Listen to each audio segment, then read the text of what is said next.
L'after avec vous jusqu'à 23h, Alpha Baldé, François Manardo. Je vous rappelle que vous pouvez nous envoyer votre souvenir de foot. Alexandre, qui est une fidèle de l'after, nous dit que c'est plus un souvenir perso, le fait d'accompagner et de rentrer sur le terrain avec André-Pierre Gignac pour France-Île-Féroé en 2009. C'est beau ça aussi. J'y étais, France-Île-Féroé à Guingamp. Bah écoute, c'est pas marqué ça. Non ça mais je vous le dis. Ouais, d'accord. Ouais. Ok. France-Île-Féroé à Guingamp. Et puis, qu'est-ce qu'il y avait comme souvenir? Tac. Non, et sinon, moi, j'ai toujours pas la réponse à mon quiz. Quel est le dernier match de l'équipe de France qui n'a pas été diffusé? On a encore un peu de temps. Bon, on le donnera à la fin. Ouais, un peu avant le quiz, juste avant le quiz. Un peu avant le quiz et tout de suite, l'avis tranché d'Alpha Baldé. J'avance pas ces propos débilement sur antenne la plus écoutée de France. Je peux te donner des preuves si tu veux hors antenne et tu me donneras tes preuves hors antenne. C'est tout. Moi, j'invente pas ce que je dis. Juste les faits pour avant ton avis. Les Verts ont vu donc le huis clos partiel qui avait été prononcé en commission de discipline alourdi en appel. C'est un peu compliqué, c'est l'histoire de tribune. La tribune Jean Snella inférieure, 2 matchs à huis clos ferme, 1 huis clos avec sursis, 2 matchs à huis clos ferme et 2 matchs à huis clos avec sursis pour la tribune Charles Paré inférieure, c'est-à-dire Cop Nord, Cop Sud. Le club paye en fait les pots cassés pour la fête d'adieu à Galtier, avec beaucoup de fumigène ce soir-là. Il va saisir le CNOSF. Et toi, tu trouves les sanctions trop sévères? Trop sévères, surtout que j'ai l'impression qu'on met sur le même pied d'égalité alors la dangerosité, c'est-à-dire un objet, le fumigène utilisé comme une arme à destination des joueurs, des acteurs du foot ou des pompiers ou des policiers, ou la simple manifestation de joie ou d'un événement qui est annoncé, qui est connu d'avance. Et faut pas oublier, j'ai envie de dire à ces décideurs-là et la Ligue, la Fédération, que le football reste avant tout un sport festif, un sport de joie, un sport de manifestation d'un événement, et qu'il ne faudrait pas qu'on tombe dans une répression frontale de ce que je qualifierais de festivité. Toi, tu penses qu'en gros, il faut savoir faire la différence entre... preuve de psychologie. Il faut savoir faire preuve de psychologie, parce que c'est la deuxième fois du côté de Saint-Etienne, en octobre 2016, lorsque les Magic Fans célébraient leurs anniversaires également. On avait assisté à des fumigènes, à des banderoles, à des tifos qui étaient vraiment magnifique pour l'image. Dans les autres sports, d'ailleurs, ça se fait, les sports nautiques où tu as des craquages de fumigène, mais on n'a pas de décision aussi radicale que le foot, parce que ça, c'est depuis 93 avec la loi Alliot-Marie. Tu as également sur des manifestations politiques ou des manifestations de rue. Il y a tout cela qui se fait, mais j'ai l'impression que le supporter de football est rapidement catalogué hooligan, alors qu'on sait que les pratiques hooligans, ils n'ont vraiment pas besoin de fumigène forcément, quoi. C'est aller dans une tribune adverse. Je ne sais pas si c'est lié à la situation générale en France, où on fait preuve de beaucoup de fermeté, de prévention et de fermeté en ce moment, y compris dans le déplacement des supporters.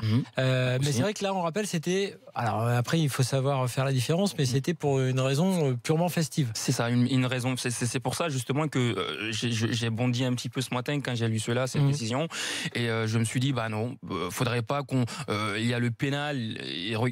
François, je parle sous votre couverture. Lorsqu'une personne A agresse une personne B et que celle-ci a une ITT, une indisponibilité de travail inférieure à 8 jours, on reste dans le contraventionnel, c'est-à-dire qu'il n'y a pas un délit. Mais lorsque cette personne A... à 8 jours, c'est un délit. Voilà. Lorsque cette personne-là utilise un objet, ça devient une arme, donc ça devient à partir de là un délit. Alors que dans le foot, allumer simplement un fumigène et allumer un fumigène pour le jeter, c'est pratiquement les deux sont des délits.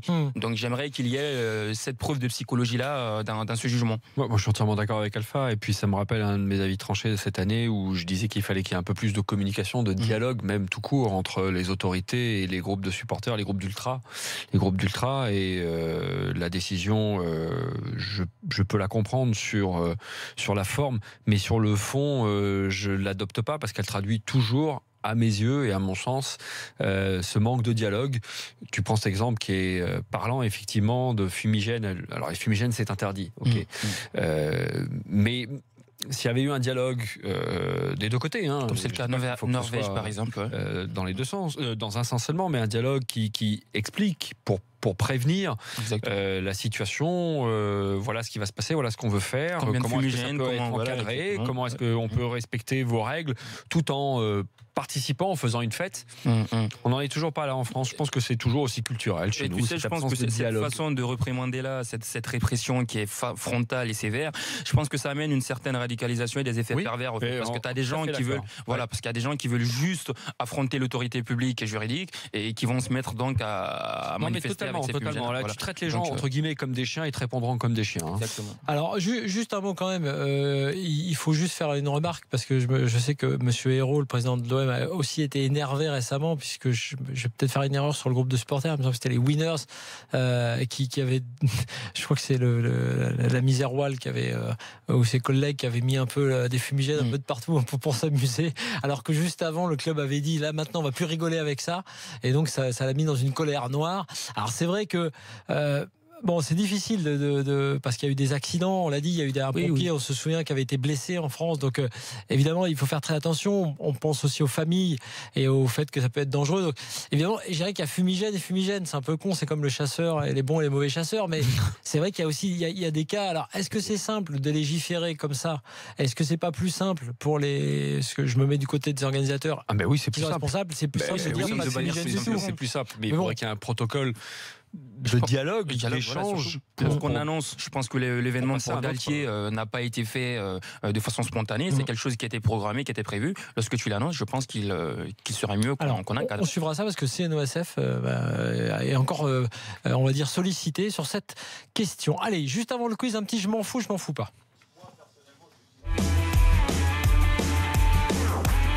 Alors, Mathieu Valbuena a dit que Marseille était toute sa vie. Il a parlé aussi un petit peu dans une interview à la Provence. Alors, il a parlé de l'OM, évidemment. Il a parlé de l'équipe de France. Et il a mis un petit tacle à Lyon en disant, contrairement à ce qui a été dit, Lyon aurait été bien content de me garder. Son avenir ne pouvait passer que par l'étranger et donc par Fenerbahçe. Il ne regrette pas du tout d'être allé à l'OL. 2 années difficiles mais positives. Mes histoires extra-sportives ne m'ont pas aidé, dit-il. Et puis alors, sinon, il parle de l'Euro. Bon, évidemment, de l'Euro qu'il a raté à cause de cette affaire. Je pars de loin avec l'arrivée de la nouvelle génération, mais je garde l'équipe de France dans un coin de ma tête. Voilà pour Mathieu Valbuena qui a dit que je suis toujours le premier supporter de l'OM et que Marseille c'est toute ma vie, qu'il a toujours une maison à Aix-en-Provence, etc., etc. Lukaku, on l'a dit, on en parlait tout à l'heure, a marqué contre City le premier but. Je vous conseille quand même de le regarder parce que il élimine de la tête le gardien. Puis après c'est là où on voit quand même le buteur parce que le but il n'est pas mis, il n'est pas terminé, il n'est pas fait et voilà. Je pensais que c'était une pipe. Tiens, le Gold Cup, c'est intéressant parce que la deuxième demi-finale, on en parle régulièrement, je vous donne un peu les affiches, opposera dimanche le Mexique à la Jamaïque alors que c'est Costa Rica, États-Unis samedi. Le Mexique, me dit-on sur hashtag RMC Live, fait la Coupe des Confédérations et la Gold Cup pour parler de la concomitance parfois sur certaines années. Oui. Donc, voilà, bon, tu peux enchaîner, mais après il faut voir dans quel état tu te retrouves. Ou alors tu fais 2 sélections. Oui, d'ailleurs, je crois que ça s'est déjà vu avec les jeunes. Oui, bien sûr. Tu mixes, ouais. L'arbitrage vidéo utilisé à partir de 5 août en MLS après l'Australie et avant l'Allemagne et le Portugal, donc assistance vidéo. Alors sur 4 utilisations, toujours but, penalty, carton rouge direct ou identité erronée. Voilà les zones, on va dire. Il y a encore beaucoup de travail. D'évaluation.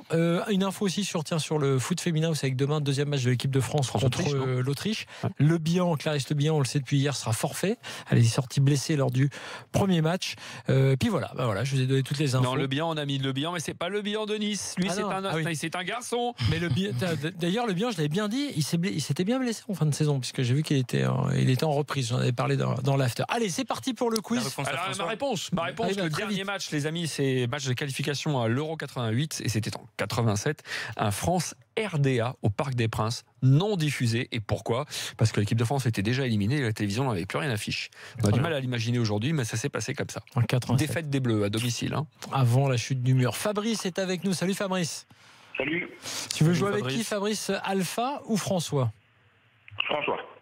Très bien. Et salut, Anthony, salut. Salut. Tu as perdu Corentin ? Tu vas jouer avec Alpha. Eh oui. Ah ouais. Il a pas choisi le bon c'est cheval. qui le tenant du titre ? C'est Fabrice, hein ? Il paraît, ouais. Ouais, c'est ça. Attention, c'est parti, un quiz. Je vous dis pas sur quoi, vous allez comprendre dès la première question. La saison dernière, qui a fini à la 4e place de la Serie A derrière la Juve, l'AS Roma et Naples ? Lazio ? Non. Fiorentina ? Non. Fiorentina, non. Attends. 4e place de Serie A l'année dernière ? Ouais. Torino ? Non. Genoa ? Sassuolo ? Non. Sampdoria ? Non. Fiorentina ? Non. Mince. Milan AC ? Non. Inter de Milan ? Non. Non. C'est une petite surprise, entre guillemets. Ouais. Belle saison d'une. Evo ? Non. Lui est là. On va faire toutes les équipes. Ils sont 18 ou 20 20. Anthony, Fabrice ? Sassuolo ? Non. Non, non, on l'a dit, non. Eh ben, personne, hein. L'Atalanta Personne. Bergame. Mais oui, qualifié en Europa League. La deuxième question. La Juve a été en tête durant 35 journées. Qui ont été les autres leaders? Attention, vous pouvez y aller. Rome, La Naples, Roma, Alpha, Naples, Naples, un partout et un troisième. Une seule Inter. journée. Sassuolo. Non, c'est un club quoi. Mais c'est plutôt ouais, pas des c'est gros, pas ceux qui a fini aux toutes premières places. Fiorentina. Genoa. Bonne réponse. Coup de bol, coup de bol, mais bon. coup de bol. 2-1 pour Fabrice et François. Attention. Edin Dzeko a fini meilleur buteur de la Serie A, 29 buts. Hein. Ouais. Qui sont, il y a des points encore, deuxième et troisième de ce classement de buteurs. Higuain. Non. Celui de Torino, là. Mertens. Oui, Dries Mertens. Mertens, égalisation d'Alpha. Mertens. 28 buts et le troisième buteur. Icardi, non. Non. Italien, effectivement. Oui. Bellotti. Bellotti. Ah, mais oui, Bellotti, Attention, Alpha prend la main avec Anthony, Bien joué, 3-2. Quel est le joueur qui a fini meilleur passeur sur cette saison 2016-2017? Kramčić. Non. Caléron. Oui, Caléron. Oh, il Bien est joué. bien sur la Serie A. Oui, bien. Ouais, Bah, pourtant, Serie A, l'italien, l'année passée. alors. 4-2. 4-2. Bon, allez. Question historique. Quelle est la date de création de la Serie A? Vous donnez chacun une date. 1956. 1904. 1904, 1956. La Serie A. 1924. Après, Serie A. Du foot Ah non. du championnat Ah, non, ou c'est Serie beaucoup plus A. tôt. C'est beaucoup plus tôt. Toi, t'as dit quoi? 28. Non, non, 1928. non, non, Qui a dit 1912. Alors, 1912. 1912, François rectifie. 1904, qui l'a dit? Fabrice. Fabrice. Fabrice. Et Anthony, t'as pas parlé? 1905. C'est bien joué, mais il aurait fallu dire 1903 parce que c'est 1898, c'est Merde. Fabrice qui prend le point. Mais c'est tactiquement Bien joué, c'était pas Fabrice. mal. 4-3. Attention, quel est le joueur qui a fait le plus d'apparitions en Serie A? Buffon. Non, Conti. Ouais. non, Bonucci. Chiellini. non. Ah, le plus Zoff. d'apparitions. Bon, Oui, si, Akio. si, c'est ça, c'est des joueurs comme ça, hein, mais c'est un joueur mythique. Hein, mais Ok. Totti. Bettega. non, c'était pas mal, ouais. Les cheveux gris. Boniperti. Non, oh, non, c'est Non. plus récent. C'est Vous plus étiez dans la récent. bonne, enfin, Oui, c'est plus récent que Totti, Boniperti. non. C'est un peu plus ancien que Montella. Baggio, Baresi, Maldini. Maldini. Ah Mais oui, oui. égalisation. Mais Ouais, oui, les gars. Maldini. Anthony, comment réveille pas, attention. C'est venu trop tard déjà. Putain, On mais va peut-être jouer la finale. Je sais pas combien il me reste de temps exactement. Vas-y. Parce qu'on a Au revoir. égalité. Hein, 4-4. Manda. À quand remonte le dernier titre de l'AS Roma en Serie A? 96. 6 ans. 85. 2000. 2001. 2000. J'ai dit 2001. La première réponse, c'est 2001. Ah, mais en plus c'est bon, c'est 2000-2001. De toute façon c'est la saison, mais t'as dit 2001. Attention, c'est pas fini. a pris l'avantage. 5-4. Avant les 6 Scudetto de la Juve, qui avait gagné le championnat? Naples. Non. Avant. Milan. Milan. Le Milan AC, c'est 5-5, Alpha. ouais. Égalisation. On va tout Anthony, tu jouer. joues ou pas? On va tout jouer sur Excuse-moi. On va tout jouer sur cette question. T'excuses pas. Qui sont les deux Français qui ont fini meilleur buteur dans l'histoire de la Serie A? Trezeguet. Trezeguet. Platini. Et Platini. Trezeguet premier. Platini. Pas Trezeguet, Platini. Platini. Si, Trezeguet, Platini, mais je crois que j'ai c'est dit François. Platini. Un partout. Non, parce que t'as pas dit Platini. Trezeguet. Non, Mais c'est un point. Trezeguet, Platini. Non, Trezeguet et Platini. Ah oui, il l'a dit Ouais, avant. c'est un point. Il Non, a dit alors, avant. attention, il a dit les deux. maintenant, Ouais. dernière question. Il a raison, Trezeguet l'a C'est dit avant. chaud. Et Platini, c'était bon, c'est les deux. Quel club a remporté le plus de championnats? La Roma. La Juve. C'était une question de rapidité, c'était facile. Ah oui, 33. ta rapidité, Ouais. ouais. Mais Oh bon. là là, Eh allusion. ben, Fabrice Le Tenant et Anthony, tu peux. Anthony et Alpha Oh ont là gagné. là là. Et c'est Anthony qui sera dans le Sur jeu. la Juve, j'ai pas le droit. Ouais, mais c'est la rapidité. Je l'ai trouvé tellement facile que facile. j'ai hésité. Ah, exactement, je m'attendais pas à ça. Vous avez été très bon, hein. Très bon, très Oh bon, là sauf là sur là, la que Atalanta Bergame. vergogna. Aïe, aïe, Merci aïe. François, merci Alpha. Merci, Vous ouais, là, retrouvez je m'a Arnaud foutu le moral à Souk zéro. pour les afters du week-end, hein, 21h, 23h. Dès demain, le retour de l'after, évidemment, comme tous les soirs. Toutes les infos retrouvées sur rmcsport.fr. L'info hors foot ce soir, c'est la victoire du Usain Bolt lors de son dernier 100 mètres en meeting, en tout cas avant les championnats du monde. Usain Bolt qui gagne en 9 secondes, 95 centièmes. Bonne nuit à tous.